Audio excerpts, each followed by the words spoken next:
আপনার নিশ্চয়ই video editing করতে একটা সফটওয়্যারের প্রয়োজন। তো আপনার জন্য এই ভিডিওটা, আপনি যদি ভিডিওটা দেখেন, আপনি ক্যাপকাট দিয়ে যদি ভিডিও এডিটিং করতে চান, নো ইন্টারনেট ইস্যু, নানান সমস্যা, আমি গ্যারান্টি দিচ্ছি ইনশাল্লাহ ভিডিওটা দেখলে আপনি 100% আপনি একটা সমাধান পাবেন। তো চলুন আমি স্ক্রিনে গিয়ে আপনাকে এ টু জেড দেখিয়ে দিই। আমি সব কথা বলতে পারবো না, কেননা বলতে গেলে অনেক পলিসি আছে। তো আপনারা তো বোঝেনই সবাই কীভাবে প্রিমিয়াম কীভাবে কোথায় কী করতে হয়, তো সব কথা আমি বলতে পারতেছি না।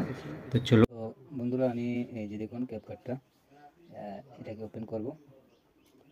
ওপেন করার পরে এখানে আই এগ্রি দিয়ে তারপর ক্লোজ করে দিলাম। তো এটার আমি প্রথমত এটার ভার্সনটা দেখাই। দেখুন এটার ভার্সনটা, এই যে ভার্সনটা দেখুন।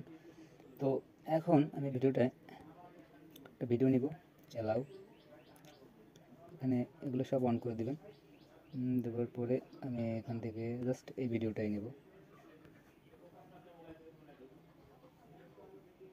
এই ভিডিওটা নেবার পরে আমি জাস্ট এখান থেকে একটা অ্যাডজাস্টে গেলাম, তারপরে ফিল্টারে গেলাম। ফিল্টারে যাবার পরে এখান থেকে 4K দিলাম। তো এখন কিন্তু এখানে দেখুন, এখানে কোনোটাই হচ্ছে না, দেখতে পাচ্ছেন? মানে এখানে নো ইন্টারনেট ইস্যু। আমি যদি এক্সপোর্টে দিই, এক্সপোর্টে কী আসছে দেখছেন? No internet issue, connect.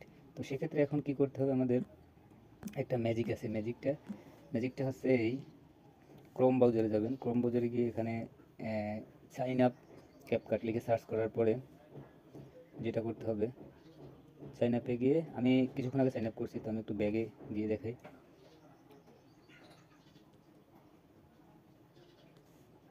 আমি অ্যাকাউন্টটা করা হয়ে গেছে। তো এখানে গেলে আপনার ইমেল, এই যে নিচে ইমেল আছে, ইমেল দিয়ে কন্টিনিউ দিয়ে একটা পাসওয়ার্ড তৈরি করবেন এবং একটা আপনার ডেট অফ বার্থডেটা রাখবেন যেন আপনি 18 বছরের উপরে হন, ঠিক আছে? তো তারপরে যেটা করতে হবে, আমি আসলে কিছুক্ষণ আগে আমি এটা করে ফেলছি। তো তারপরে আপনি জাস্ট একটা অ্যাকাউন্ট করবেন, করার পরে আবার ক্যাপকাটে আসবেন, তারপরে এই যে মি অপশনে আসবেন। যদি বুঝতে সমস্যা, টেলিগ্রামে আসবেন, যোগাযোগ করবেন, নাম্বার দেওয়া থাকবে। ইনশাল্লাহ যতটুকু পরিমাণ সম্ভব হেল্প করবো। এমনিতে আসার পর এখান থেকে এই যে ইমেল অপশনে ক্লিক করবেন। ইমেল অপশনে ক্লিক করার পর এখান থেকে আমি আমার ইমেলটা দিয়ে দিলাম, তারপর এখান থেকে পাসওয়ার্ডটা দিয়ে দেবো।